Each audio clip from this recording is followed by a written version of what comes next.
In this video, we'll look at graphs of some basic, or also called parent functions, and their characteristics. These are functions that we will transform to get other graphs later on. So it's very important to have a good understanding of the way these graphs look. The first of these parent functions or basic functions is the identity function.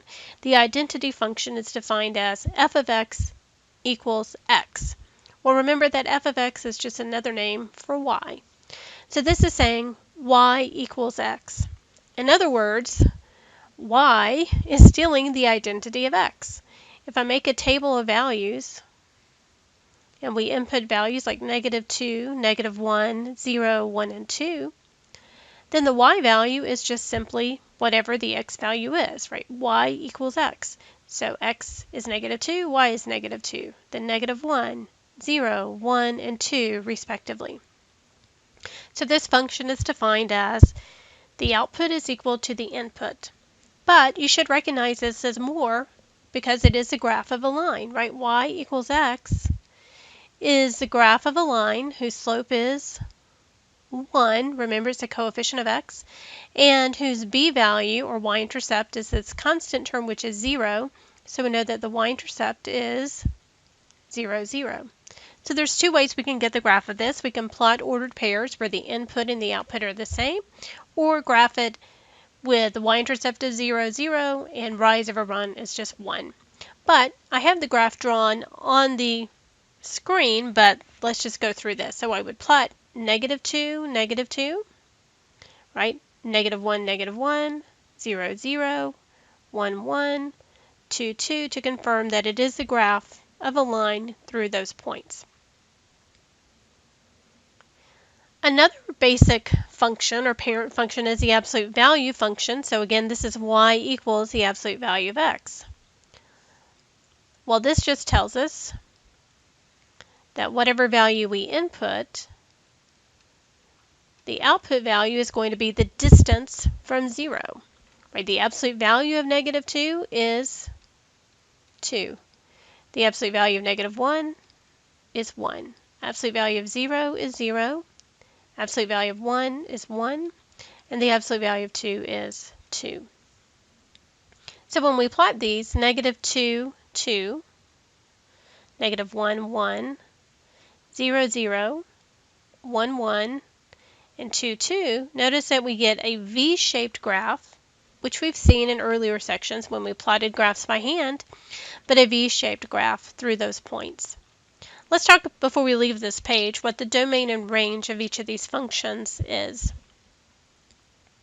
The domain of the identity function is, if I read the graph from left to right, it's -infinity to infinity. Right? There's no restriction on what I can put in for x. The range, well, since the range really steals the identity of the input, the range is also -infinity to infinity, but we read that graph from bottom up to figure that out. The domain of the absolute value function, again, there's no restriction on what we can put in for x, so our domain is -infinity to infinity.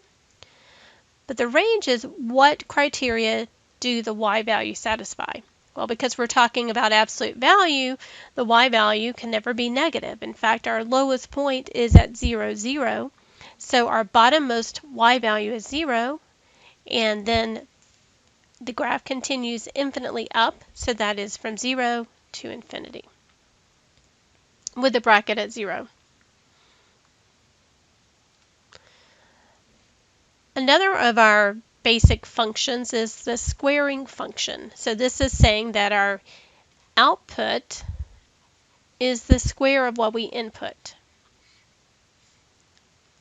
So if I input -2, -1, 0, 1, and 2, we square the input. So -2 squared is 4. -1 squared is 1.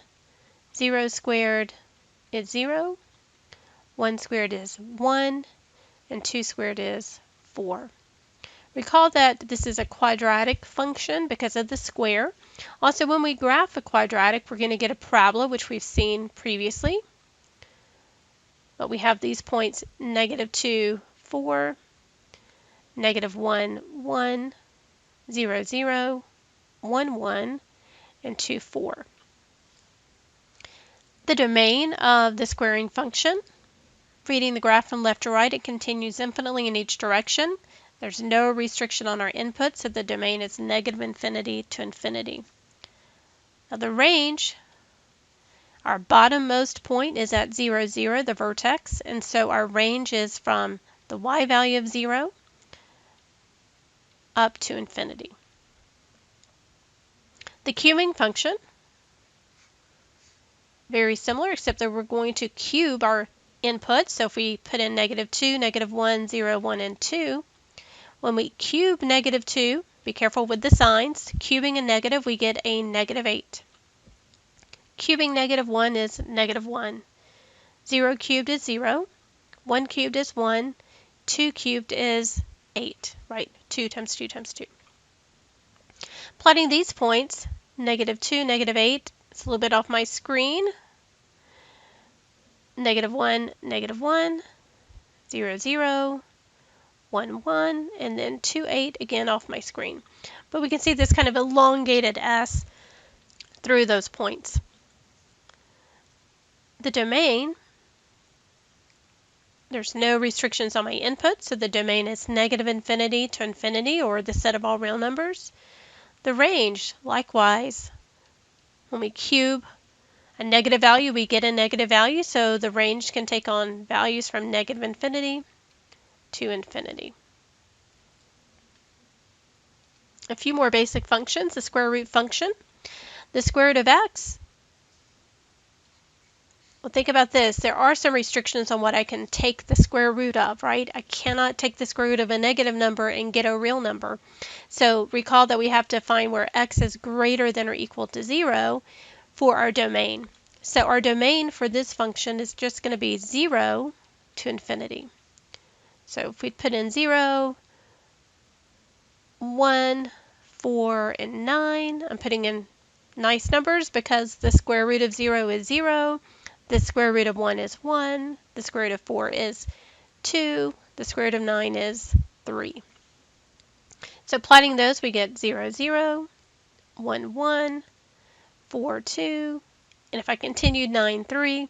So the graph does continue infinitely upward and also to the right. So the domain is 0 to infinity, but the range is also the bottommost y value is 0 and infinitely upward is to infinity. So this graph is a half parabola that opens to the right. The cube root function, the cube root of x, I can take the cube root of any type of number and get a real number. Cube root of any real number is going to be a real number. So if I put in things like negative 8, negative 1, 0, 1, and 8, the cube root of negative 8 means what do I have to cube to get negative 8, and that is negative 2. The cube root of negative 1 is negative 1. Cube root of 0 is 0. Cube root of 1 is 1. The cube root of 8 is 2. So plotting these points, again, I'm not going all the way on my graph that I have drawn here, negative 8, negative 2, negative 1, negative 1, 0, 0, 1, 1, and then 8, 2.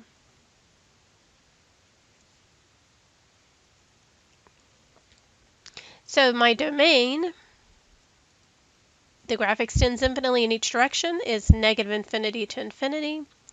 And the range from bottom up, it will continue to go in each direction, so negative infinity to infinity.